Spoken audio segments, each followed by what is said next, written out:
Bonjour, Cédric du site formation informatique avec Cédric.fr. Soyez les bienvenus dans ce Demande à Cédric quotidien numéro 28. Nous sommes le samedi 28 mai et soyez les bienvenus dans ce Demande à Cédric quotidien. Alors, je vais vérifier que tout fonctionne comme d'habitude et une fois que je l'aurai vérifié, voilà, le son c'est bon, l'image c'est bon, donc tout est OK.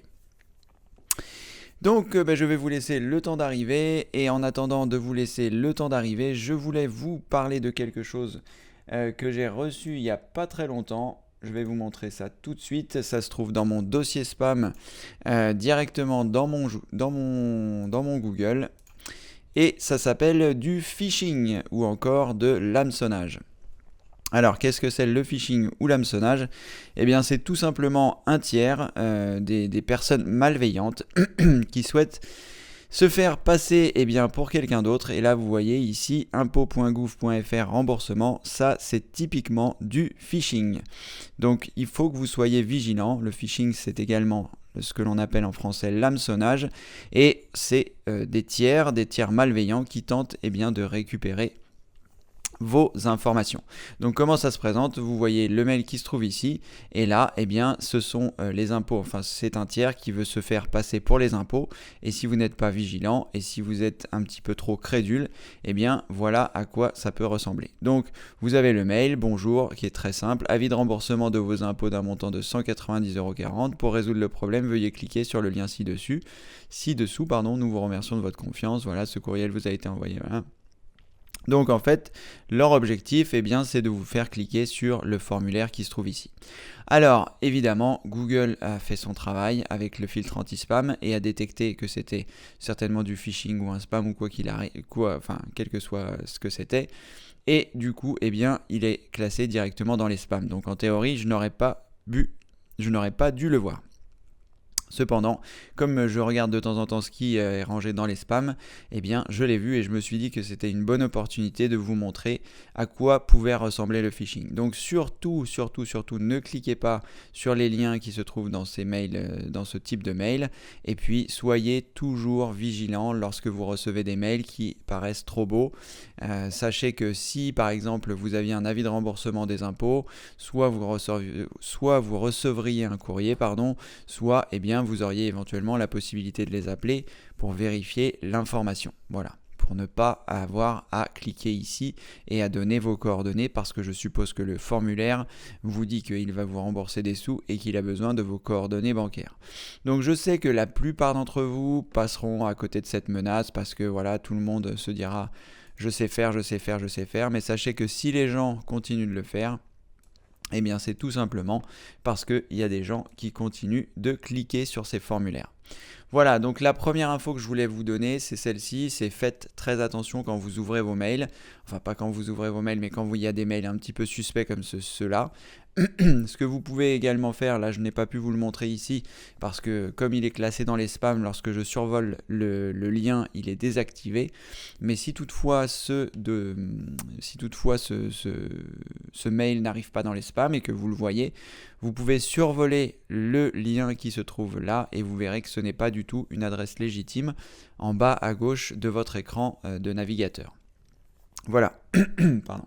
Donc soyez très vigilants par rapport à cette menace parce qu'une fois de plus, une fois que les gens ont vos coordonnées bancaires ou les différentes coordonnées que vous avez pu leur donner, on ne sait pas trop ce qu'ils vont faire avec. Voilà, c'était une petite information du samedi matin. Donc pour ceux qui nous rejoignent, soyez les bienvenus. Demande à Cédric numéro 28. Il en reste 29, 30, 31. Il n'en reste plus que 3 pour poser vos questions. Donc n'hésitez pas à la fois à partager cette information auprès de vos amis. Vous leur donnez juste l'adresse de mon site internet, formation informatique avec Cédric.fr, en leur disant qu'ils peuvent assister aux 3 dernières sessions des demandes à Cédric quotidien. Voilà. Allez, on va pouvoir démarrer, c'est plutôt calme aujourd'hui, donc on va y aller tranquillement. Bonjour Kevin, bonjour Cédric, comment modifier un fichier PDF ? Alors, je ne sais pas ce que vous entendez par modifier un fichier PDF, Kevin. Un fichier PDF, c'est fait proprement parler pour ne pas être modifié, justement. Donc voilà, c'est un fichier qui encapsule à la fois des images, du texte, et qui permet bien, de ne pas être modifié. Après, ce que vous pouvez faire avec les PDF, c'est éventuellement donc faire des copier-coller du contenu du PDF pour le mettre dans un document Word. Et ce que vous pouvez également faire, c'est dans le sens de la modification du PDF, c'est vous rendre sur le site qui s'appelle I Love PDF, que nous avait donné gentiment Alexandra, I Love PDF. Et là, ce site vous permettra de réaliser des manipulations au sein de vos PDF. C'est-à-dire, si par exemple vous voulez couper un PDF, si par exemple vous voulez fusionner plusieurs PDF, si vous voulez compresser des PDF, etc. Là, apparemment, il y a un outil qui permet de convertir les fichiers PDF vers Word. Alors, je ne sais pas exactement s'il fonctionne bien ou pas, mais en tout cas, vous pouvez essayer cette adresse, donc ilovepdf.com. Merci Alexandra pour le lien. Et donc, à partir de là, vous aurez la possibilité d'effectuer un certain nombre de manipulations sur les PDF. Voilà Kevin, j'espère avoir répondu à votre question. En tout cas, Alexandra l'a fait. Morissette, bonjour Morissette, fidèle au poste, toujours la première à poser la question directement dans Google+, pour que ça arrive sur le Hangout. Bienvenue Morissette, bonjour Cédric, intéressant le jeu de vocabulaire d'Alexandra, j'ai testé, oui, dur les mots. Tout à fait, Alexandra sur le forum nous a donné un jeu de vocabulaire pour apprendre le vocabulaire informatique et aussi en anglais. Donc voilà, merci à elle. C'est vrai que moi j'ai testé pas très longtemps parce que voilà, j'avais pas spécialement de temps à consacrer à ça, mais c'est vrai que ça n'a pas l'air si facile que cela. En tout cas, c'est un bon moyen pédagogique et ludique d'apprendre le vocabulaire informatique. Merci beaucoup Alexandra. Bon, eh bien Kevin, formidable, si ça répond à votre question, j'espère que vous pourrez utiliser ce site pour réaliser les manipulations dont vous avez besoin. Voilà, je suis en train de réfléchir à est-ce que je pourrais vous donner des informations complémentaires. Les informations sur le phishing me paraissaient importantes, c'est la raison pour laquelle je vous les ai communiquées en début de session. Il reste donc 3 sessions avant la fin, donc n'hésitez pas à poser vos questions, parce qu'après il y aura le demande à Cédric qui sera réservé aux membres plus, donc le premier vendredi du mois de juin à 17h30, de 17h30 à 19h30, donc ça c'est réservé aux membres plus, les membres plus ont l'habitude déjà. Ce sera ensuite donc le dernier demande à Cédric de la saison, donc pour les membres plus qui ont des questions, ce sera maintenant, et après donc les prochains demandes à Cédric, ce sera à la rentrée, c'est-à-dire en septembre. Je communiquerai là-dessus évidemment pendant le mois d'août, certainement, ou pendant le mois de juillet, une fois que j'aurai un petit peu calibré ce que je vais faire pour l'année prochaine. Mais voilà, sachez que les 3 derniers demandes à Cédric quotidiens, c'est maintenant. Le dernier demande à Cédric pour les membres plus, c'est le vendredi 3 juin 2016 à 17h30.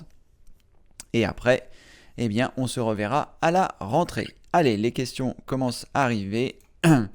Albert, qui avait hier un souci de son, et en théorie avec le forum ça s'est bien passé puisque j'ai vu que le son était revenu. Donc Albert, bienvenue parmi nous. J'avais essayé de vous montrer hier comment faire à l'écran, mais c'est vrai que c'est pas facile quand on n'a pas le son. Voilà, je ne sais pas si vous savez lire sur les lèvres Albert, mais en tout cas voilà. Bonjour à toutes, Windows marche bien. Windows 10 marche bien. Eh bien c'est formidable Albert, je suis content si tout fonctionne correctement désormais. Allez, je vais prendre les questions au fur et à mesure. Bonjour Cédric. Avec Office 2013, on peut ouvrir directement le PDF avec Word. Ça, c'était la grande nouveauté de Office 2013. D'accord, Ariane. Je ne savais pas que ça existait. Donc, merci pour l'information pour Kevin. Si toutefois Kevin a Office 2013, ce qui n'est pas mon cas. Moi, j'ai Office 2007, donc je ne pense pas que je pourrais ouvrir un fichier PDF avec. Mais voilà. Kevin, ça vous fait un petit peu plus d'eau à votre moulin. Et sinon, vous pouvez toujours vous rendre sur le site I Love PDF. Merci en tout cas Ariane pour cette information que j'ignorais. Évidemment, je ne peux pas tout connaître. Alors, Marie-France. Il y avait un début. Bonjour Cédric, j'ai un ordinateur portable Inspiron 17R de marque Dell, 4e génération, Intel Core i7 4500U, processeur 1. Résolution 1920-1080, 16 Go, bicanal, nana. Disque dur SATA 1 Tera, 5400 tours.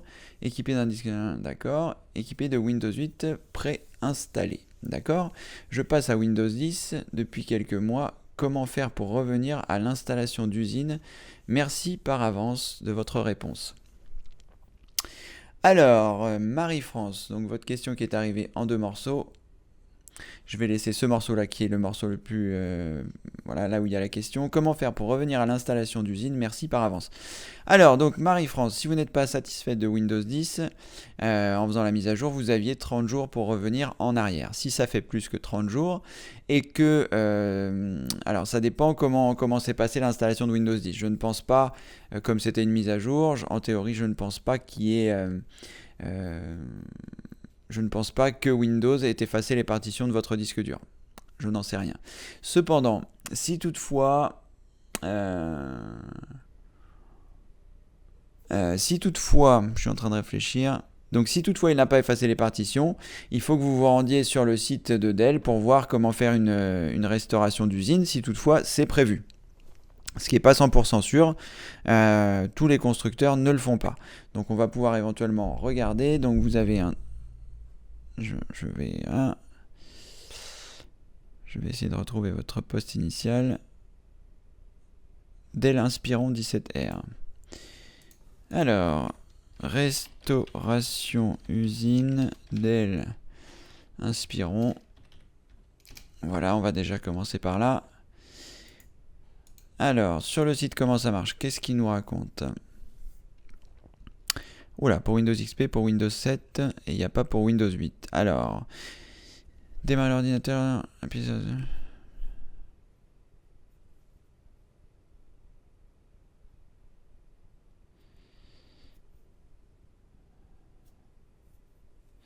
Alors, vous pouvez éventuellement faire cette manipulation qui est conseillée pour Windows 7, mais je doute que ça fonctionne. Alors, on va essayer avec Windows 8. Windows 8, voilà. Donc, c'est pas tout à fait le même modèle, mais c'est un 15R, donc je suppose que, à part la taille de l'écran qui va varier. Alors, pour une restauration aux paramètres d'usine, il n'y a pas besoin de CD d'installation. Par contre, tous les fichiers, images, documents, vidéos, etc. vont être perdus. Donc, prenez ça en considération. Marie, pardonnez-moi, je me souviens plus de votre prénom. Et j'ai pas partagé mon écran. Marie-France, hop. Donc, je suis allé dans Google, j'ai tapé restauration usine Dell Inspiron Windows 8.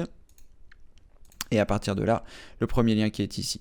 Donc, ce qu'ils disent, c'est que pour une restauration d'usine, il n'y a pas besoin de CD. Bon, voilà. Par contre, tous les fichiers, images, documents, vidéos, etc. vont être perdus. Donc, pensez à bien faire des sauvegardes avant de faire votre réinstallation d'usine parce que tout sera perdu.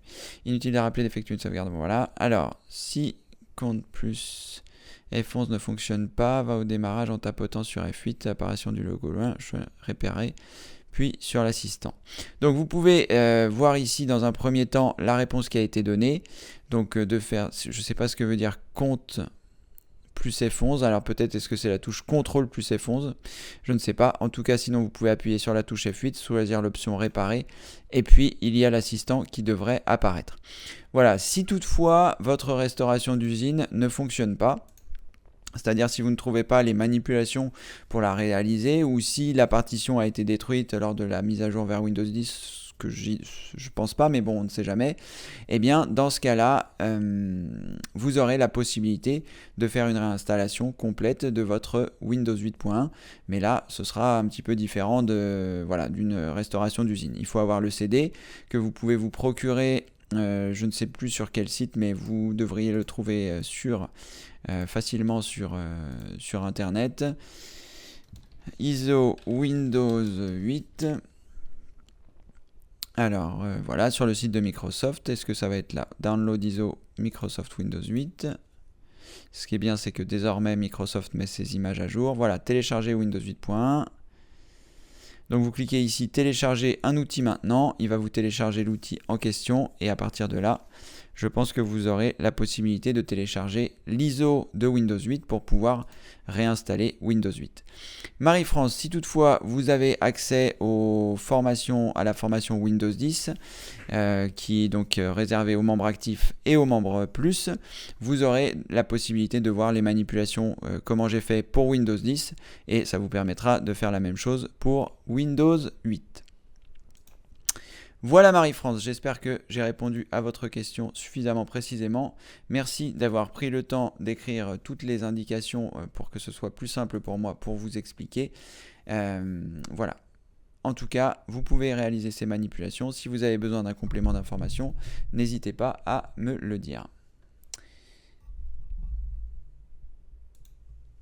Bonjour Bernadette, Windows 10 s'est installé hier. Oui, comme je le disais précédemment, Microsoft est en train de pousser là pour que tout le monde installe Windows 10. Donc maintenant, il ne vous demande même plus si vous avez envie, il vous l'installe. Ça, c'est un petit peu pas terrible, comme je l'ai déjà précisé hier, mais bon, vous sachez que vous avez la possibilité de revenir à l'ancien système si vous le souhaitez. Je ne sais plus à quel endroit ça se trouve, et je ne peux pas vous le montrer parce qu'il me semble que moi, comme ça fait plus de 30 jours, je ne peux plus revenir en arrière. Ça se trouve, je pense, dans les paramètres. Ensuite dans mise à jour et sécurité. Et par là, vous devriez avoir la possibilité de revenir à Windows d'avant. Je vais regarder rapidement ici si ça peut être là. Non.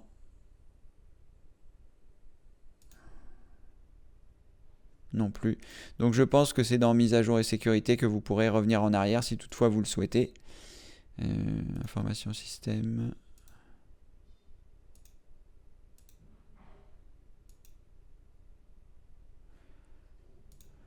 Voilà, si toutefois vous souhaitez revenir en arrière, Bernadette.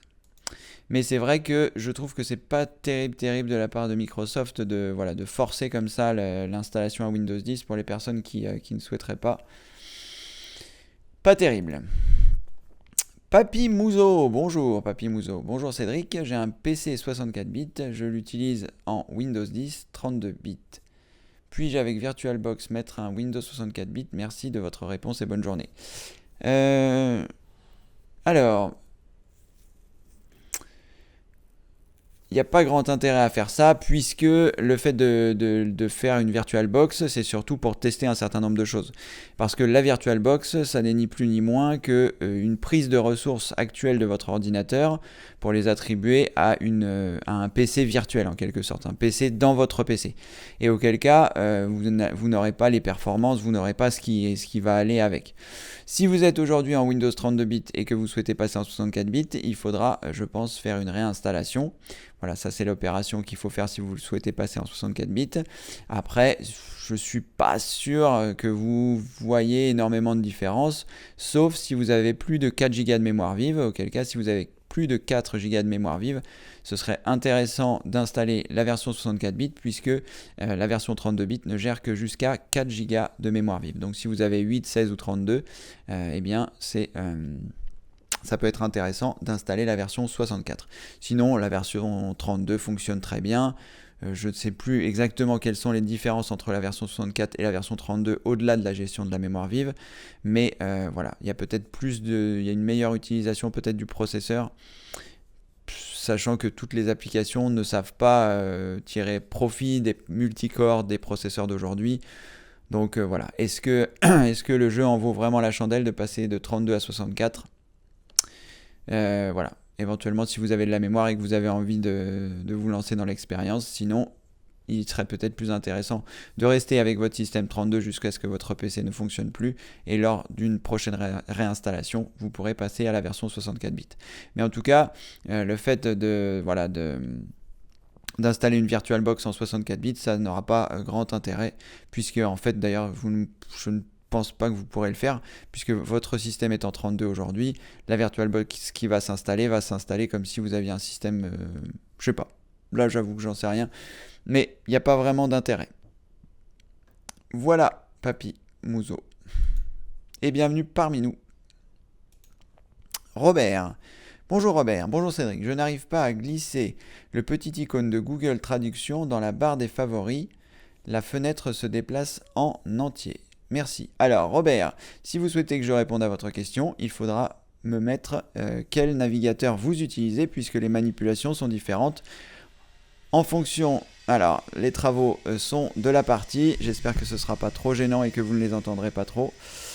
Donc, il faut que vous puissiez m'indiquer votre navigateur, Robert, si c'est Google Chrome, Internet Explorer, Microsoft Edge ou Mozilla Firefox pour que je puisse vous montrer la manipulation. Donc, vous m'indiquez votre navigateur et je vous montrerai comment mettre Google Traduction dans les favoris.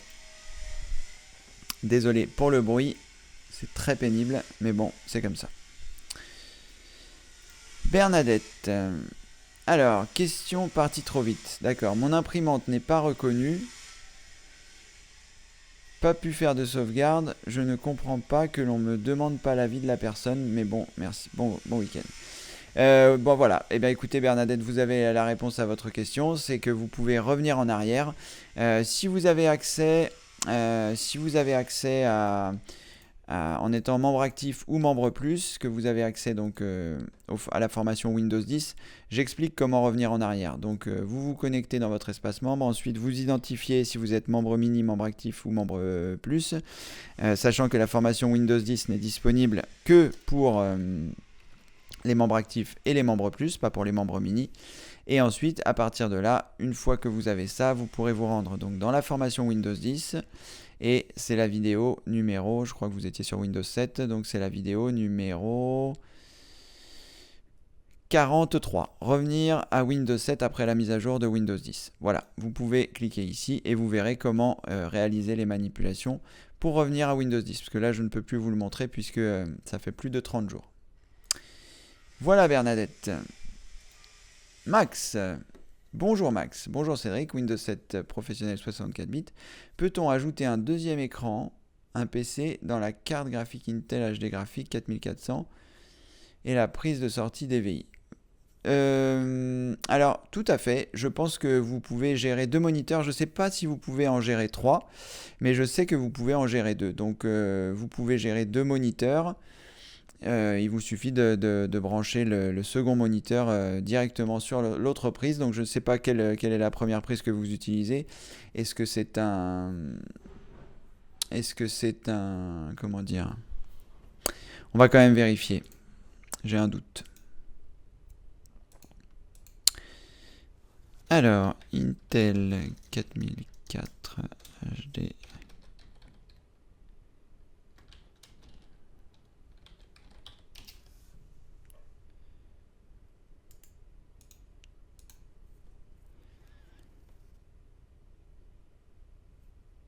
Est-ce que j'ai partagé mon écran? Non, évidemment. Il est toujours temps de s'en rendre compte avant.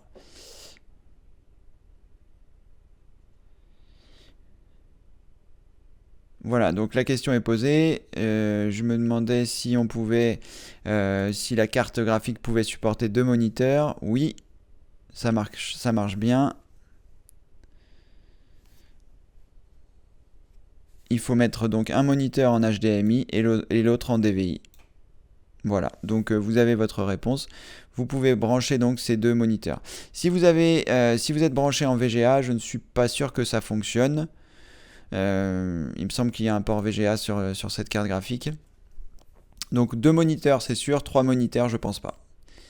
En tout cas, voilà. J'espère que vous avez votre réponse, Max. Et de passer à 2 moniteurs, ça change la vie, hein, je peux vous le dire.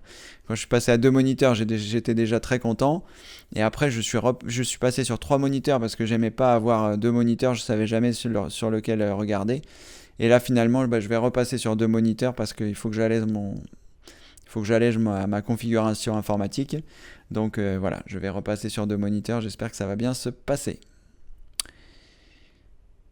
Alors, Robert, vous êtes sur Google Chrome. Alors, je vais vous montrer les manipulations sur Google Chrome pour ajouter Google Traduction. On va partir d'ici. Je vais aller sur la page d'accueil de Google. Je vais me rendre sur Google Traduction. Donc ici, je suis sur Google Traduction. Et là, il vous suffit simplement de cliquer le petit cadenas à l'endroit que vous souhaitez. Donc si je le prends et que je le glisse ici, vous voyez, ça arrive dans la barre des favoris et il y a le petit plus qui apparaît. Une fois que je lâche, eh bien, Google Traduction arrive dans ma barre des favoris. Si toutefois la barre des favoris n'est pas présente, vous cliquez ici sur les 3 traits horizontaux en haut à droite, vous choisissez Paramètres et ensuite vous cochez la case.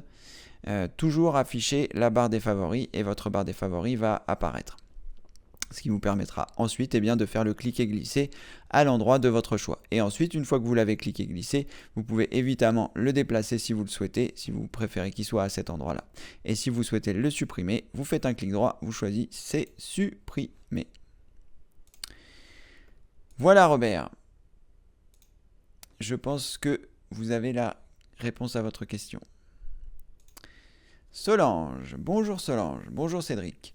J'ai envoyé un document à une personne et ce document est écrit tout petit à la personne quand elle veut l'agrandir. C'est tout trouble. Pour moi, de mon côté, c'est pareil. Il faut dire que c'est une photocopie de 40 sur 60, alors que faire ? Enfin, je ne sais pas Solange quel est. Si votre document original n'est pas de bonne qualité, il ne peut pas arriver chez votre expéditeur de bonne qualité. Alors, je suis pas 100% sûr de comprendre ce que vous avez écrit. Alors, j'ai envoyé un document à une personne. Bon, jusque-là, tout va bien. Et ce document est écrit tout petit. Et la personne, quand elle veut l'agrandir, c'est tout trouble. Et moi, de mon côté, c'est pareil. Il faut dire que c'est une photocopie de 40 sur 60. Alors que faire ? Alors en théorie, Solange, si vous avez un original qui fait 40 cm sur 60 cm, c'est énorme en termes de taille. 40 cm sur 60 cm, c'est plus grand qu'un A3.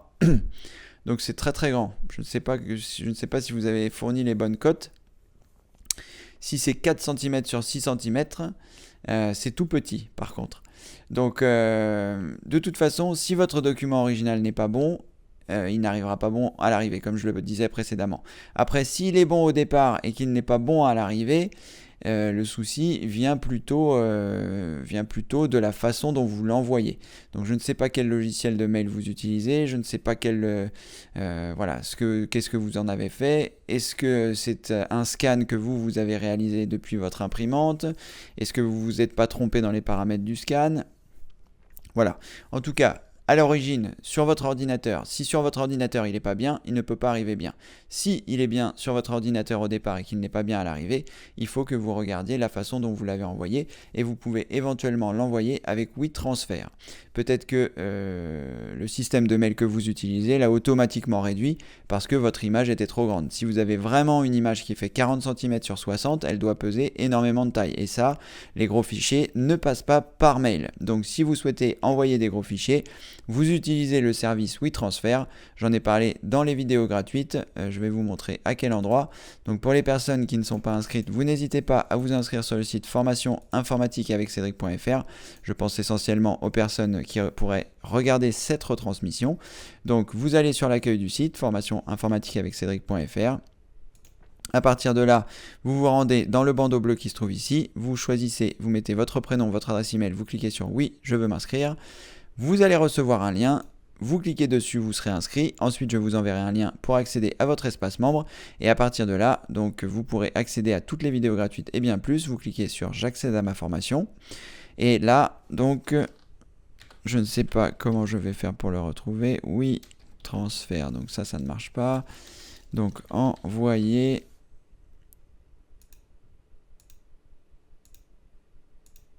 Voilà, c'est la vidéo numéro 30, ça s'appelle envoyer des gros fichiers et donc je vous montre comment vous servir du service WeTransfer pour que la personne puisse recevoir correctement votre document sans qu'il ait été redimensionné par éventuellement par votre logiciel de messagerie. Ce n'est pas 100% sûr que ce soit ça, mais en tout cas, voilà, ça peut être cette direction-là. Si vous souhaitez apporter des précisions, Solange, n'hésitez pas. En tout cas, voilà ma réponse à votre question. Tania, bonjour Tania, bonjour Cédric, j'ai un ordinateur HP qui date de 2011 avec un clavier filaire. Est-ce possible de remplacer ce clavier par un sans fil ? Un grand salut à Denis le Ch'ti et merci pour sa jolie carte. Cordialement, Tania. Le message sera passé pour Denis. Bonjour Denis, que nous saluons aussi. Membre plus, bienvenue parmi nous. Alors, est-ce que vous pouvez acheter un clavier et souris sans fil ?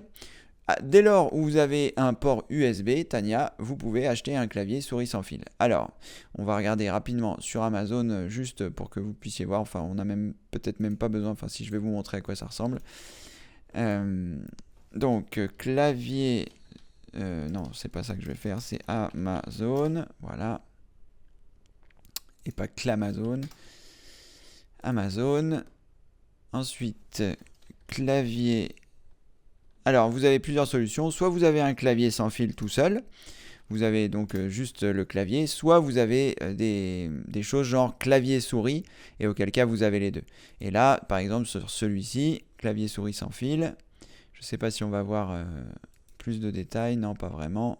Si voilà, sur la boîte, on voit un petit peu comment ça se passe. Donc vous avez le clavier, vous avez la souris. Ici, vous avez donc le petit dongle qu'il faudra brancher sur votre ordinateur.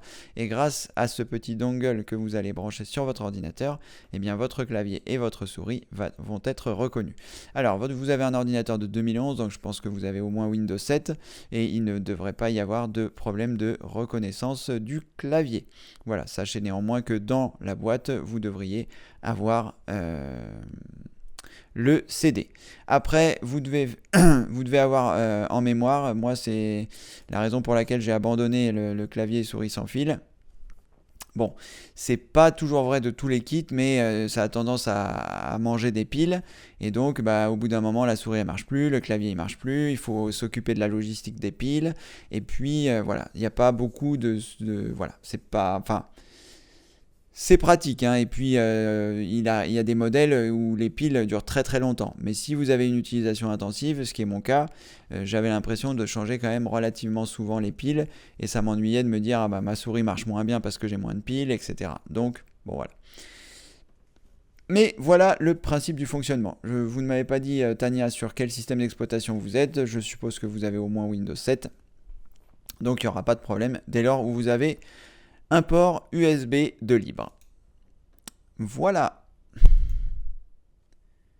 Jean-Yves, bonjour Jean-Yves, bonjour Cédric, aux membres, très bien, la formation avec Thierry Casanova Régénère, je n'oublie pas la formation informatique qui me sert très bien aussi pour m'aider, mes proches, bonne journée, merci Cédric à tous.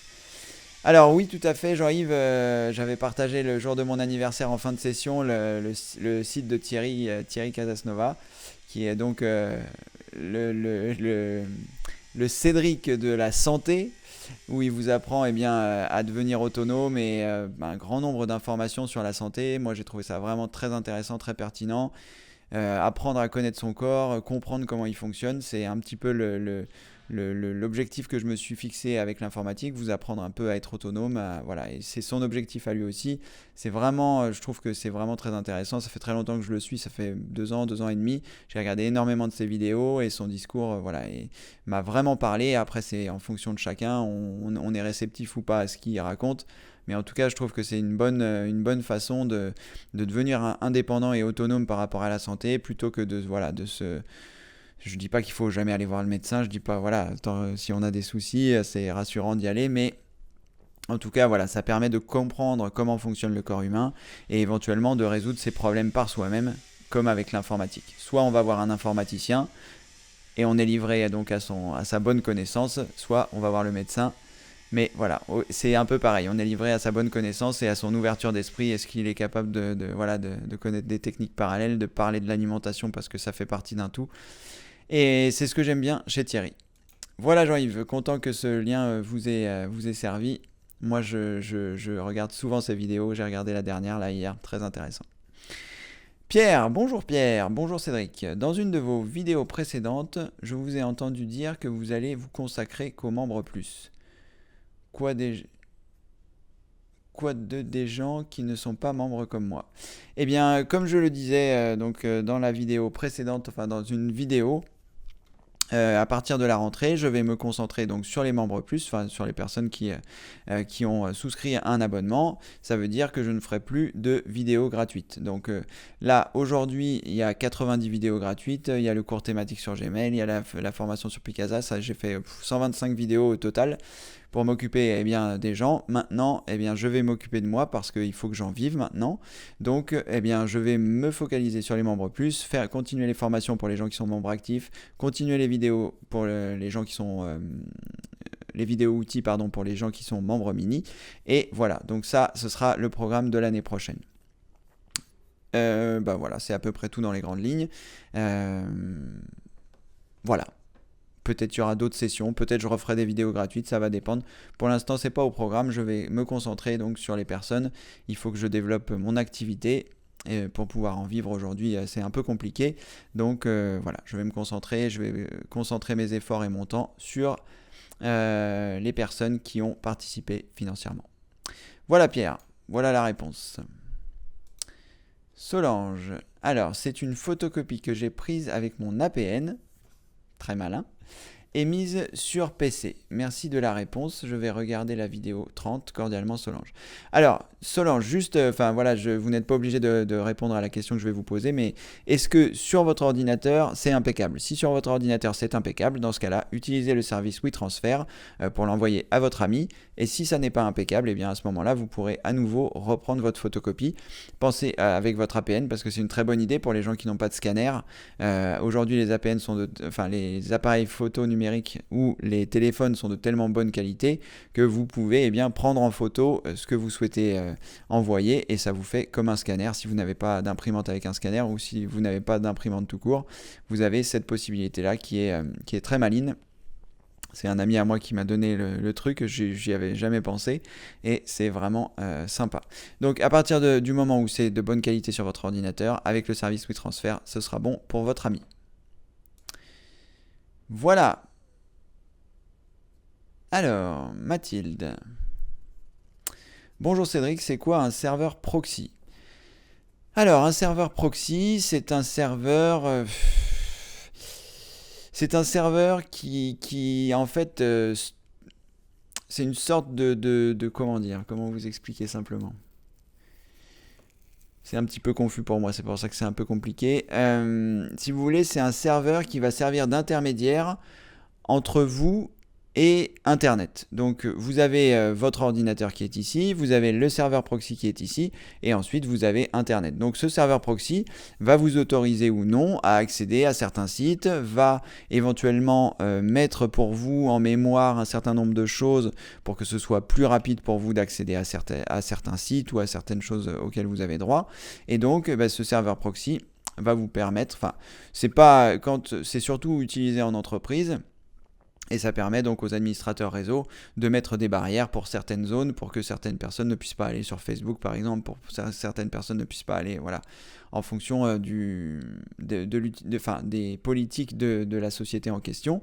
C'est surtout ça. Après, sur votre ordinateur, j'ai parlé de serveur proxy, mais c'était plutôt un serveur VPN que je voulais parler la dernière fois et qui vous permettait en fait de simuler un endroit différent d'où vous êtes. Si par exemple vous habitez en France et que vous souhaitez voir le catalogue Netflix américain, il faut que vous utilisiez un VPN qui va faire croire à Netflix que vous êtes bien aux États-Unis alors que vous êtes en France. Voilà, j'ai dû me tromper en fait la dernière fois entre serveur proxy et serveur VPN. Voilà Mathilde, j'espère avoir répondu à votre question. Alors, Kevin, je m'inscrirai sur votre site en tant que membre actif, mercredi ou jeudi de la semaine qui vient, ce sera toujours un abonnement à vie. Oui Kevin, ça fait 50 fois que vous me posez la question, je vais y répondre pour la dernière fois. Comme je vous le disais, à mon avis, ce sera donc jusqu'à fin août que ce sera bon, et après en septembre, je pense que les choses changeront. Mais quoi qu'il en soit, si vous souscrivez aujourd'hui, vous garderez votre antériorité et les privilèges qui vont avec. Donc, il n'y a pas de souci, Kevin. Est-ce que si je suis membre actif, j'aurai toutes vos dernières vidéos? Tout à fait, comme je vous le disais, à part la formation débutant, les formations qui viendront seront aussi inclus dans le statut membre actif jusqu'à ce que celui-ci change, mais avec votre antériorité, vous aurez accès aux nouvelles vidéos, comme les membres plus d'aujourd'hui qui n'ont pas d'abonnement par exemple, puisqu'ils sont là depuis longtemps et qu'ils avaient souscrit les offres précédentes. Voilà Kevin, j'espère avoir répondu à votre question. Pierre, rebonjour Cédric, je suis un peu hésitant concernant la sauvegarde de fichiers en ligne. Je ne sais pas pourquoi choisir entre Dropbox et Google Drive. Que me conseillez-vous? Ceci est une question différente. Alors, Pierre, vous hésitez. Alors, je suis un peu hésitant concernant la sauvegarde de fichiers en ligne. Je ne sais pas quoi choisir entre Dropbox et Google Drive. Alors, c'est un petit peu deux services qui sont distincts. Moi, j'utilise les deux. Vous n'avez pas la même capacité de sauvegarde. Disons que l'avantage majeur de Dropbox, c'est qu'il va vous permettre de synchroniser vos fichiers sur différents ordinateurs. C'est-à-dire que vous avez l'ordinateur 1, vous avez l'ordinateur 2, et donc en gros, vous allez faire des manipulations sur l'ordinateur 1 et vous allez mettre dans le dossier Dropbox, et quand vous allez arriver dans l'ordinateur numéro 2, la synchronisation va se faire et les fichiers que vous aviez modifiés sur le 1 vont aussi se modifier sur le 2. Et sur le 2, vous pourrez faire des modifications, ça se sauvegardera et ça se synchronisera avec le 1. Donc ça, j'ai envie de dire, c'est l'avantage essentiel de Dropbox. C'est-à-dire, moi je stocke ma comptabilité par exemple sur Dropbox, je fais ma comptabilité sur mon ordinateur, elle se synchronise automatiquement avec Dropbox, et une fois qu'elle est synchronisée avec Dropbox, eh bien, je peux aller sur un autre ordinateur et j'ai accès à ma comptabilité et aux dernières modifications que j'ai faites, quel que soit l'ordinateur que j'utilise. Donc c'est pour ça que j'aime beaucoup Dropbox, c'est qu'il permet cette synchronisation-là. Après, Google Drive présente l'énorme avantage, si vous avez activé la validation 2 étapes, d'apporter une sécurité importante. Je pense que Dropbox est également sécurisé, mais voilà. Et l'inconvénient de Drive, c'est qu'il n'y a, enfin, c'est pas vraiment un inconvénient, mais c'est juste que c'est pas une fonctionnalité qui est prévue, c'est qu'il n'y a pas de synchronisation entre les ordinateurs. Bon, puisque vous allez mettre votre fichier sur le Drive, vous pourrez le récupérer sur l'ordinateur numéro 2. Mais il faut que vous le récupériez depuis Internet sur l'ordinateur numéro 2, que vous fassiez vos modifications et que vous le remettiez sur le Drive. Ce qui est inutile de faire avec Dropbox, puisque lui synchronise directement vos dossiers par l'intermédiaire d'Internet. Donc, ce sont deux utilisations différentes. C'est vraiment en fonction de ce que vous avez besoin, à la fois de stocker, à la fois de votre utilisation. J'aurais envie de dire, si vous voulez quelque chose de vraiment sécurisé, vous utilisez Google Drive avec la validation 2 étapes. Et si vous voulez la possibilité de synchroniser les choses entre les différents ordinateurs, vous pouvez utiliser Dropbox. Moi, j'utilise les deux. Donc voilà, pourquoi se limiter si on peut utiliser les deux? Il m'arrive d'ailleurs d'avoir à la fois le contenu dupliqué sur Dropbox et à la fois sur Google Drive pour le fameux principe des sauvegardes multiples dont je vous parle le plus souvent possible. Une sauvegarde, c'est au minimum donc 2 endroits, et plus vous multipliez les endroits, et plus votre sauvegarde est fiable, car s'il y a un endroit qui tombe en panne, qui n'est plus disponible, vous avez toujours les autres endroits. Voilà Pierre, j'espère avoir répondu à votre question. Yvette, bonjour Cédric. Pouvez-vous me guider pour me brancher sur un hotspot ordinateur portable Asus Windows 7? Je ne l'ai jamais fait, un grand merci. Alors, Yvette, un hotspot, c'est un endroit qui diffuse du Wi-Fi gratuitement. Donc, on va prendre par exemple le McDo. Si vous allez au McDo, vous vous rendez en fait dans le McDo, vous activez votre Wi-Fi avec votre ordinateur portable. À partir de là, en bas à droite, vous avez les réseaux Wi-Fi qui sont détectés. Donc vous cliquez sur le symbole du Wi-Fi. Vous allez avoir une fenêtre qui apparaît. Dans cette fenêtre, vous aurez la liste des réseaux Wi-Fi disponibles. À partir de là, il faut que vous puissiez identifier donc le réseau en question, celui qui va être ouvert. Par exemple, celui de McDo, doit y avoir écrit Wi-Fi gratuit McDo. Vous cliquez dessus, vous choisissez connecter, et à partir de là, vous serez connecté à Internet. Donc faites très attention quand vous êtes sur des réseaux ouverts, parce que vous êtes sur un réseau ouvert et tout le monde est sur un réseau ouvert, donc faites attention aux fichiers de votre ordinateur. Donc n'allez pas sur des sites de banque, évitez d'aller sur des sites de banque et ce genre de choses, pour ne pas qu'on puisse récupérer vos informations et que des gens mal intentionnés puissent accéder à votre ordinateur. Voilà, ça c'est les grandes lignes. Après, il y a certains hotspots sur lesquels vous êtes obligé de vous authentifier, c'est-à-dire que vous allez vous connecter, vous allez vous rendre sur Internet, vous allez arriver sur une page type et il faudra rentrer certaines de vos coordonnées pour pouvoir bénéficier de ce Wi-Fi gratuit. Faites attention que ce soit bien un Wi-Fi gratuit. Voilà, donc cette identification-là est essentiellement je me rappelle quand j'allais au Sullivan à Albi, pour me connecter, il fallait qu'une première fois je me sois authentifié.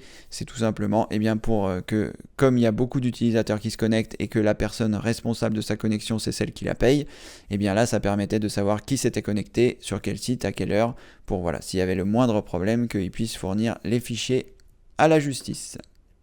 Voilà Yvette, c'est comme ça que vous devez faire. Vous cliquez en bas à droite sur le symbole du Wi-Fi, là, qui représente une sorte d'escalier. À partir de là, vous verrez les réseaux disponibles. Si vous ne voyez rien, c'est que soit votre Wi-Fi n'est pas activé, soit il n'y a pas de réseau à portée. Voilà Yvette, j'espère avoir répondu à votre question.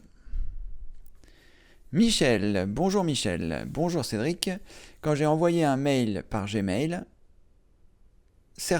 l'adresse, j'ai obligé de taper toutes les lettres de l'adresse. Normalement, je tape une lettre et l'adresse de l'email est validée. Je suis sous Windows 10. Merci Michel.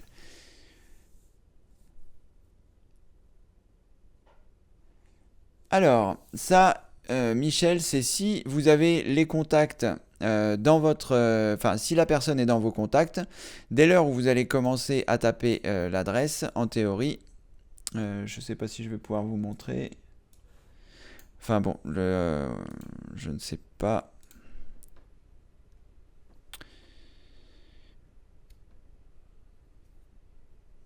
Alors, si je clique sur Nouveau message et que je commence à taper l'adresse d'un correspondant, voilà, on s'aperçoit que j'ai différentes choses qui apparaissent. Ça, ce sont des personnes, enfin moi en l'occurrence, je suis dans mes contacts. C'est la raison pour laquelle, l'adresse se remplit automatiquement. Si l'adresse n'est pas dans vos contacts, c'est possible que vous l'ayez déjà tapé une fois, et auquel cas, il a pu soit rentrer déjà l'adresse dans vos contacts sans qu'il vous le demande. Ça, c'est dans une des options de Gmail, dans les paramètres. Et auquel cas, voilà, si vous avez fait un CCleaner, il est possible aussi qu'il ait effacé cet historique de mail, et auquel cas, vous ne pourrez pas forcément le ressaisir. Donc vous avez plusieurs solutions, soit vous le rentrez dans vos contacts, et auquel cas, quand vous allez commencer à saisir les premières lettres, il va vous remplir la suite automatiquement. Voilà Michel, j'espère que c'est la réponse que vous attendiez. Marina, bonjour Marina. Bonjour Cédric, j'ai résolu le problème de mon imprimante qui n'imprimait plus en couleur en nettoyant à fond les têtes d'imprimante. Merci encore pour vos conseils. Oui, en effet Marina, j'ai pas du tout pensé à cette option de nettoyage des cartouches d'encre. Tout à fait. J'aurais dû commencer par là. C'est formidable en tout cas que vous ayez pu résoudre votre problème d'imprimante. Comme quoi, on ne pense pas toujours à tout. Pierre, complément, oui tout à fait, j'ai bien compris votre réponse. Parfait Pierre, super, vous pourrez donc choisir ce qui vous convient le mieux. Alors Marie-France, rebonjour Cédric, je souhaiterais mettre en place un NAS pour sauvegarder des fichiers et enregistrer des émissions TV qui arrivent dessus et installer une caméra vidéo de surveillance. Comment faire l'installation ? Mon fournisseur d'accès à FreeADSL à distance. Alors, je souhaiterais mettre en place un NAS pour sauvegarder des fichiers et enregistrer des émissions télé qui arrivent dessus et installer une caméra vidéo de surveillance. Comment faire l'installation de mon fournisseur d'accès ? Comment faire l'installation ? Mon fournisseur d'accès FreeADSL à distance. Alors là, Marie-France, je ne suis pas 100% sûr de bien comprendre ce dont vous avez besoin. Vous allez installer un NAS, d'accord ? Ça, c'est très bien. C'est très pratique. C'est un NAS, pour les personnes qui ne savent pas, c'est un disque dur réseau, c'est-à-dire une sorte de boîtier dans lequel vous allez mettre des disques durs. Il va y avoir plusieurs fonctionnalités, notamment des fonctions de sauvegarde automatique et ce genre de choses. Et comme c'est un disque dur réseau, vous allez pouvoir le brancher sur votre box, et tous les ordinateurs qui ont accès à la box, eh bien, auront accès au NAS. Donc c'est une sorte de partage qui est très pratique, à la fois pour partager des films, pour faire ce genre de choses, ou enregistrer des émissions télé, je suppose que ça doit être possible, et aussi certains NAS le permettent d'installer des vidéos de surveillance. Là, je ne vais pas pouvoir vous montrer les manipulations, Marie-France, c'est tellement compliqué que ça prendrait plusieurs heures. En plus, c'est en fonction de chaque périphérique que vous allez installer. Votre NAS, s'il est différent du mien. Voilà, je ne suis pas sûr d'avoir compris votre question. Comment faire l'installation de mon fournisseur d'accès free ADSL à distance? Comment faire l'installation à distance? Est-ce que la question c'est est-ce qu'on peut configurer un NAS à distance? Est-ce que vous souhaitez que quelqu'un vous le configure à distance? Je vous avoue ne pas avoir compris l'ensemble de votre question. Néanmoins, c'est une bonne chose de passer au NAS. Voilà, Marie-France, si vous souhaitez apporter des compléments d'information, je pourrais peut-être vous répondre, mais en tout cas, je ne pourrais absolument pas vous montrer les manipulations d'installation. Alors, Kevin, désolé de vous avoir posé la question souvent des fois, mais avec tout ce que l'on voit de nos jours, je préfère me méfier, être bien sûr de ce que je fais par la suite pour ne pas avoir de surprise. Vous avez raison, Kevin, il faut s'entourer de protection, il faut poser la question plusieurs fois. Néanmoins, là, vous l'avez vraiment posé beaucoup de fois. Il me semblait avoir été clair dans mes réponses, mais cela dit, apparemment pas, puisque vous continuez de me la poser. Donc voilà, sachez que si vous prenez aujourd'hui ou dans les jours à venir, je pense jusqu'au 31 août, ça m'étonnerait que je mette ça avant en place. Je pense que ce sera plutôt pour la rentrée. Si aujourd'hui vous prenez un statut membre actif, vous aurez accès à toutes les formations actuelles et à venir, sauf la formation débutant, je préfère le préciser, qui sont disponibles sur le site. Ce qui ne sera pas forcément le cas à la rentrée, parce que je pense que je vais sectoriser les saisons. Il y aura donc une sorte de statut de membre actif, mais membre actif saison 1 et 2, membre actif saison 3, membre actif saison 4, membre actif saison 5. Voilà, mais ça, ce sera à la rentrée, et les personnes qui souscrivent aujourd'hui auront l'antériorité et n'auront pas donc à acheter les différentes saisons à venir. Voilà, cette fois-ci, j'espère avoir été clair. Kevin, comment faire pour que quand j'envoie des mails avec l'application courrier de Windows 10, je puisse mettre un accusé de réception ou de lecture? Alors, c'est une bonne question, Kevin, on va regarder ça ensemble. Il me semble que j'ai toujours la possibilité d'avoir le courrier. Voilà, alors, ça doit se trouver dans les paramètres. À quel endroit se trouvent les paramètres? Ça doit être ici, en bas à droite. Donc vous cliquez sur la roue qui est ici, et là, on devrait trouver quelque part l'accusé de réception. Je ne sais absolument pas à quel endroit.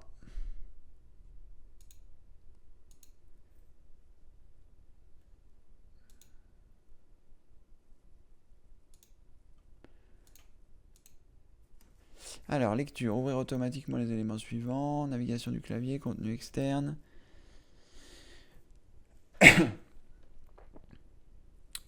Ce n'est pas là.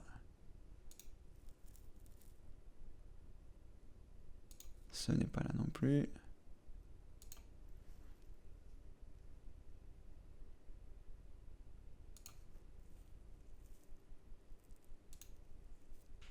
Ce n'est pas là. Alors, je ne sais pas si on peut le faire. On va regarder directement sur Internet qui va nous donner une réponse. Donc, accusé de réception, courrier Windows 10. Alors, apparemment, c'est possible vu qu'on peut modifier les paramètres. Ah non, c'est de Windows Mail, pardon. Ça n'a rien à voir avec Windows 10. Courrier pour Windows 10 propose enfin une boîte de réception. Activer les réponses automatiques dans les courriers pour Windows 10. Confirmation de lecture sous courrier. Alors, bonjour. Courrier est une application très simple qui ne propose pas ce genre d'option. Voilà, tu peux effectivement utiliser Windows Live Mail. Bon ben voilà, vous avez la réponse. Dans Courrier, vous ne pouvez pas avoir d'accusé de réception. On va quand même continuer de chercher. Confirmation de lecture, Windows 10 Desktop.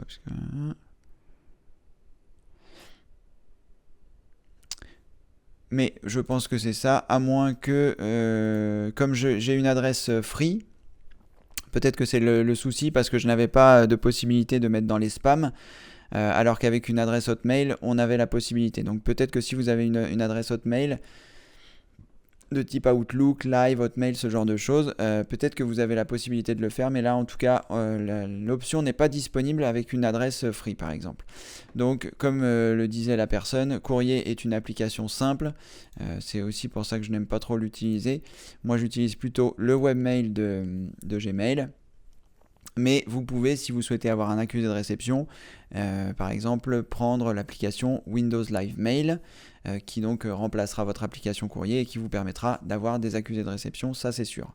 Après, l'accusé de réception, ça ne fonctionne pas, il me semble, enfin ça ne fonctionne pas avec tout le monde, c'est-à-dire que si vous envoyez un courrier à quelqu'un comme moi qui est sur Gmail et qui consulte avec le webmail, je ne suis pas sûr que vous aurez l'accusé de réception. Mais ça, comme je le disais précédemment, je n'en suis pas sûr. Voilà Kevin. Diego. Bonjour Diego. Bonjour Cédric. J'ai un PC portable Windows 10 64 bits. Récemment, mon PC s'éteint tout seul alors qu'il est chargé. Il chauffe aussi quand je branche sur le secteur. Il n'est pas infecté. Alors, Diogo, pardon. Je ne sais pas depuis combien de temps vous avez votre ordinateur.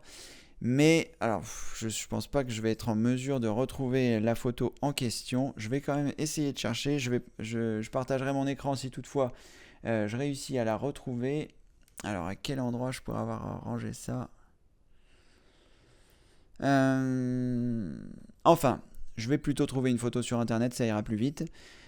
Si votre PC s'éteint, ça peut être une sécurité concernant les surchauffes de celui-ci. Et auquel cas, il faut vous orienter vers la... Donc soit c'est un problème matériel, et auquel cas ça peut être votre carte mère qui est défectueuse, ou alors ça peut également venir d'une surchauffe matérielle, et auquel cas l'ordinateur se met en sécurité. Je vais essayer de trouver une image pour vous illustrer ce que je souhaite vous dire. Poussière, radiateur, ordinateur portable. Je vais essayer de trouver une photo pour que vous puissiez voir à quoi ça ressemble.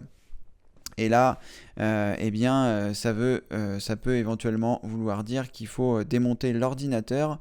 Voilà, cette photo-là, elle est bien... elle est petite, mais elle va être significative. Je ne sais pas si...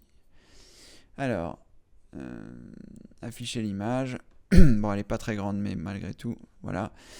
Si vous voulez, ça, c'est la partie de refroidissement. Vous avez votre processeur qui est par là, et ensuite, vous avez tout un système de refroidissement et qui se termine par un ventilateur. C'est ce que vous entendez souffler.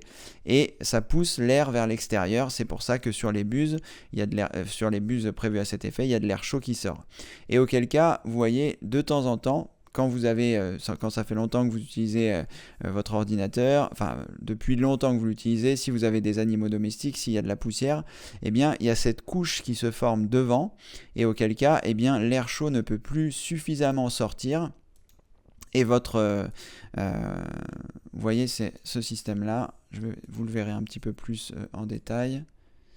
Voilà, vous voyez, donc ici, il y a le système avec le ventilateur qui souffle pour souffler l'air vers l'extérieur, avec le système de refroidissement, les pattes qui se trouvent ici de couleur cuivre. Et là, donc, vous voyez, là, la bouche est totalement obstruée. Et donc, eh bien, l'ordinateur n'est plus en mesure de faire sortir l'air chaud. Et votre ordinateur se mettant en sécurité, eh bien, il va s'éteindre, tout simplement.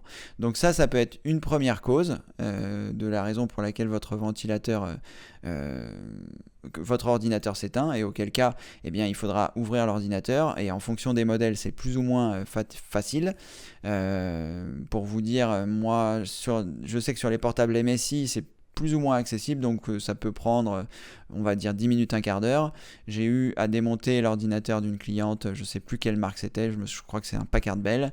Il a fallu que je démonte tout, c'est ces photos-là que je voulais vous montrer, mais ça va pas être facile de les retrouver. Donc voilà, il a fallu que je démonte tout, ça m'a pris 1h30 pour monter et démonter. J'ai tout démonté, tous les composants, pour pouvoir accéder à cette étape-là. Une fois que je l'ai eu fait, en revanche, ça a totalement corrigé les problèmes et tout a refonctionné correctement. Voilà. Le système en question de refroidissement, il se trouve ici. Donc je vais essayer d'afficher l'image ici. Voilà. Donc ici, vous avez votre processeur. Et ici, en fait, vous avez les différents circuits qui peuvent être refroidis. Ça peut être le processeur de la carte graphique, ce genre de choses. Donc vous avez le circuit de refroidissement qui arrive ici. Et ici, vous avez le ventilateur donc, qui souffle l'air vers l'extérieur. Et donc c'est à cet endroit-là que se trouve la barrière de poussière. Donc vous voyez ici sur cet ordinateur-là précisément, c'est très facile. Il vous suffit juste de démonter les X vis qui se trouvent ici pour accéder au capot. Et sur certains ordinateurs, il faut carrément démonter toute la carte mère, c'est-à-dire sortir tous les composants, démonter le clavier, démonter le disque dur, démonter la mémoire, tout démonter pour pouvoir accéder à ça. C'est beaucoup plus compliqué. Donc j'espère que ce sera une première piste. Après, si vous avez démonté et que vous constatez qu'il n'y a pas de poussière, eh bien vous pouvez vous orienter vers un problème matériel. Peut-être que votre ordinateur, la carte mère est défectueuse et au bout d'un moment elle s'arrête. Mais vous pouvez déjà essayer cette première piste, Diogo. Voilà, Brian. C'est quoi le danger de route un portable Android? Je ne comprends pas la question, Brian, désolé. En dehors de mes compétences, vous devez parler de téléphone portable et ici nous parlons d'informatique, de PC, de Windows. Pas du tout d'Android ou de téléphone. Désolé, Brian. Allez, Kevin. Quel site internet conseillez-vous pour télécharger les vidéos YouTube? Kevin, j'en avais déjà parlé dans les demandes à Cédric précédents. Vous avez plusieurs sites qui existent. Sachez néanmoins que c'est interdit de le faire, sauf sur les vidéos sur lesquelles vous avez les droits de le faire. Donc, moi, ce que je fais, c'est que je me rends sur YouTube.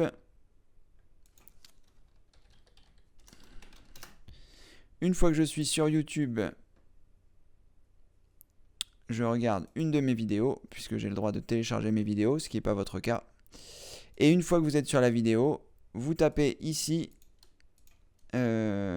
avant, je ne sais plus si c'est avant ou après. Après, alors je vais essayer. Voilà, c'est après le point. Donc vous avez http ://3w. Et après les points, vous rajoutez SS et vous appuyez sur Entrée. Et là, vous allez être redirigé vers ce site qui vous permettra de télécharger la vidéo qui est ici. Enfin, en l'occurrence la mienne. Mais vous pourrez télécharger les vidéos auxquelles vous avez droit. Voilà Kevin, c'est ce que j'utilise pour télécharger les vidéos sur YouTube. Mais il existe beaucoup d'autres outils, des plugins pour Firefox, d'autres sites internet. Moi, je trouve ça pratique, donc j'utilise ce système.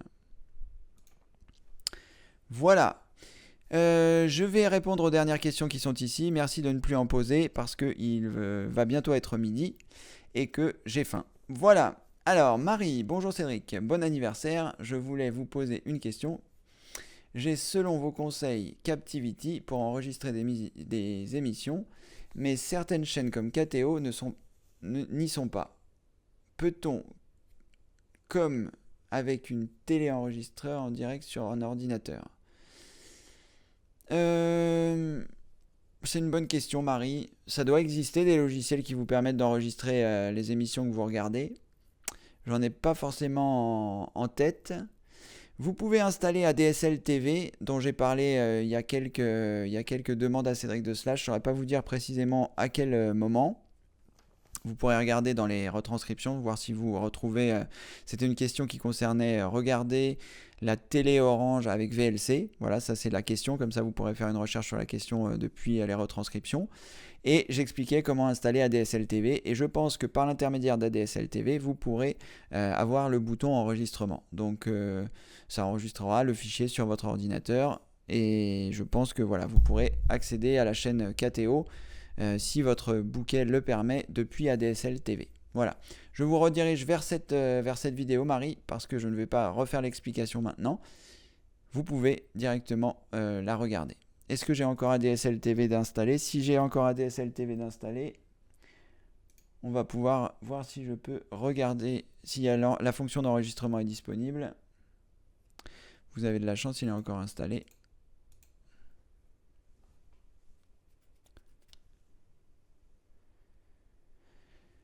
Alors, il est en train de se lancer. Si je prends Arte, voilà. Alors, cette chaîne ne peut être enregistrée pour des raisons techniques ou des droits d'auteur. Alors voilà, malheureusement, vous ne pourrez peut-être pas enregistrer la chaîne KTO pour des raisons de droits d'auteur, tout simplement. Déjà, je ne sais pas comment Captivity a le droit d'enregistrer les émissions du replay, mais bon, je suppose que... Alors, est-ce que ça va arriver? Non, ça n'a pas l'air d'arriver. Donc en tout cas, avec ADSL TV, vous pouvez quand même essayer de l'installer. Je vais voir si ça fonctionne. Non, voilà, donc cette chaîne ne marche pas. Moi, je n'ai pas de bouquet télé, donc c'est normal que les chaînes ne fonctionnent pas, mais j'essaye quand même, des fois que ça puisse arriver. En tout cas, voilà, je vais pas, voilà. Vous essayez avec ADSL TV, et si ADSL TV ne vous le permet pas, eh bien vous aurez votre réponse par rapport aux droits d'auteur. Voilà, Marie. Marina. Cédric, je voudrais vous offrir un petit cadeau de quelques euros pour votre anniversaire. Comment puis-je faire? Je voudrais vous en offrir plus, mais en ce moment, je suis au chômage. Marina, c'est très gentil. Merci beaucoup. Merci beaucoup. C'est très, très généreux de votre part, Marina. Mais ça va. Gardez vos euros pour vous. Faites-vous un cadeau. Vous avez été présente le jour de mon anniversaire. C'était déjà un beau cadeau. Merci beaucoup. Voilà, j'essaye d'aider les gens au maximum. Je suis moi aussi obligé voilà, de faire payer mes formations. Si je n'avais pas besoin de ça pour vivre, je ne ferais pas payer les gens. Je le donnerais avec grand plaisir gratuitement. Malheureusement, vous le savez comme moi, il faut payer les factures. Donc je suis obligé de faire des choses payantes. C'est aussi pour ça que j'ai fait beaucoup de choses gratuites, mais que maintenant je me mets à faire des choses payantes. Donc c'est très gentil de votre part, Marina. Merci. Gardez vos euros. Ce n'est pas que je ne les veux pas, mais ils seront mieux utilisés par vous. Pour l'instant, ça va, j'arrive à payer mon loyer et ma nourriture, ce qui est donc l'essentiel. Merci beaucoup, Marina, pour votre proposition. Alors, Pierre, Cédric, c'est celui du 26 mai. Alors, je suppose que c'est pour ADSL TV et pour Marie. Donc, Marie, vous pouvez commencer par le 26. Je crois que je n'ai pas encore mis la retranscription du 26, mais que je l'ai là disponible. Alors, est-ce que... CTRL F, TV, Orange, est-ce que je vais trouver quelque chose? Non, Orange, non plus. Ah, ça me paraît surprenant que ce soit dans le 26 alors, parce que CTRL F, ADSL, non plus. Je suis pas sûr que ce soit dans le 26, enfin on parle peut-être pas de la même chose. Enfin, vous aurez l'opportunité de regarder tout ça, Marie. Merci Pierre pour votre aide. Michel, votre réponse est résolue et merci encore. Parfait, formidable Michel, content que tout ça ait pu fonctionner. Allez, alors... Marie-France, rebonjour. Mon enfant a un compte PayPal. Peut-il vous régler avec son compte pour moi car ne souhaite pas donner mon numéro de carte sur Internet pour que je puisse bénéficier de Membres Plus avec mon adresse mail n'habite pas avec moi. Alors, c'est tout à fait possible, Marie-France. Le plus simple, c'est que... ah oui, s'il n'habite pas avec vous, enfin, s'il n'est pas trop loin, le plus simple, c'est que vous fassiez l'inscription ensemble. Donc, dans ce cas-là, eh bien, vous allez chez lui et puis vous faites l'inscription. Parce que le souci, c'est que comme tout est automatisé, quand il va payer avec son adresse PayPal, c'est son adresse à lui qui va être enregistrée dans la base de données.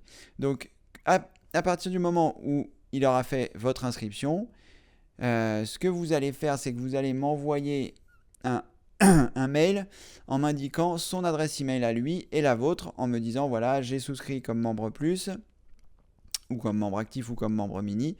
Et voilà, si vous pouvez mettre les bonnes adresses, pour que moi je puisse mettre dans les bases de données les bonnes adresses, ou en tout cas vous expliquer comment faire. Il y a une vidéo d'ailleurs dans les vidéos d'aide qui vous explique comment modifier vos coordonnées. Donc c'est peut-être ça d'ailleurs que vous devriez faire.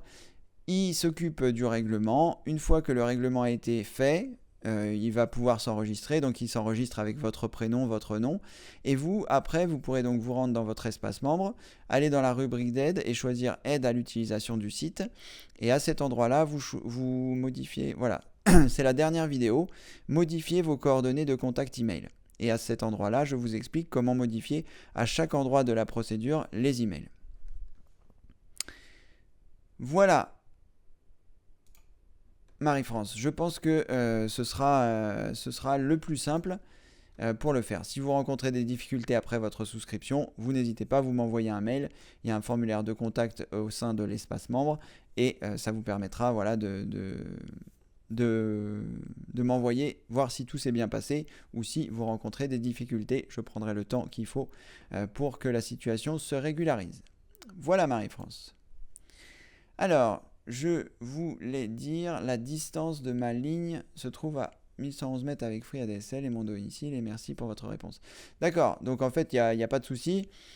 Si vous êtes à 1700 mètres du serveur, vous devriez avoir une bonne connexion Internet. Mais le NAS n'a de toute façon rien à voir avec votre connexion Internet. Ça a simplement à voir avec votre réseau local. Puisque le NAS, c'est un boîtier qui va se brancher derrière votre box et ça n'a rien à voir avec votre connexion Internet en fait. Donc ce sera en direct. Après, pour ce qui est des émissions télé, si aujourd'hui vous arrivez déjà à les enregistrer ou si vous arrivez déjà à les regarder, vous aurez la possibilité de les mettre directement sur votre NAS. Et tous les ordinateurs qui seront branchés dans la maison et à qui vous aurez donné les autorisations pourront accéder aux fichiers du NAS. Donc voilà. Tout ça, ça n'a aucun rapport avec votre connexion Internet. Vous pourriez très bien avoir un NAS et ne pas avoir de connexion Internet. Il suffit simplement d'avoir un réseau.